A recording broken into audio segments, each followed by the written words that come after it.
Finally, let's go over one more thing. If you remember when we were analyzing some of the different app screens and website screens, we had the example of our Slack homepage that had some kind of an element kind of going outside of it. And I want to teach you how to do the same thing. So to be able to do so, there's two approaches that we can take. We can have like a transparent PNG of this dog that's looking outside of the window and use that as our element, or we can create a frame that's going to be, let's say, like a card that we have in our interfaces, and we're gonna actually take and place this inside. I think this was 640. Yes, I'm gonna take the layer in here and make it the same kind of size, and I just want to make the part of this head go outside of it a little bit. So to be able to do so, there are two approaches that we can take. One of them is, as I've said, removing the background using some kind of a tool like Photoshop or some of the online tools that remove the backgrounds for you, like Remove Background. It's also a plugin that you can use in Figma. Or we can actually use our pen tool to kind of mask this shape. So I'm gonna do that. I'm gonna start things off in here, kind of try to draw the line where most of the hair is. And this takes practice. So as you can see, I'm just kind of drawing lines in here.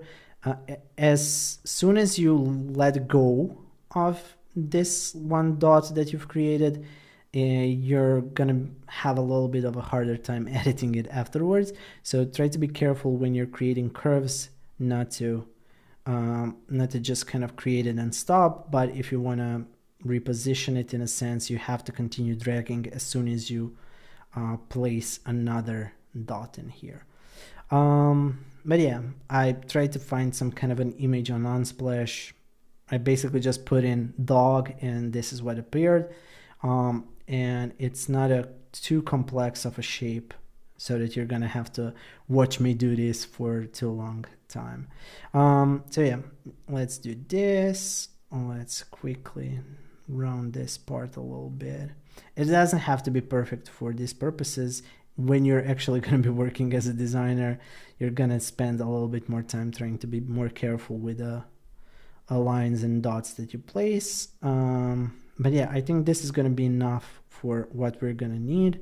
And I'm just going to basically just quickly do this for everything else. So just like some sharp lines. As you know, if you watched our beginner Figma course, or if you've been using Figma for a while, to create the mask needs to be below the image. And the best thing, and one of the ways that you can use groups for, is to actually group these two elements, and then on the mask side, just create a mask like this. And since it's a group, the mask is only going to apply to the layers within that group. I'm going to hide this for a little bit, and you can see that in here it left it as a stroke. I need it as a fill, and you can now see that it's kind of cut off in a nice way, so it's only showing the head of this little dog. I'm actually going to group both of these to drag them into the right place in our main frame.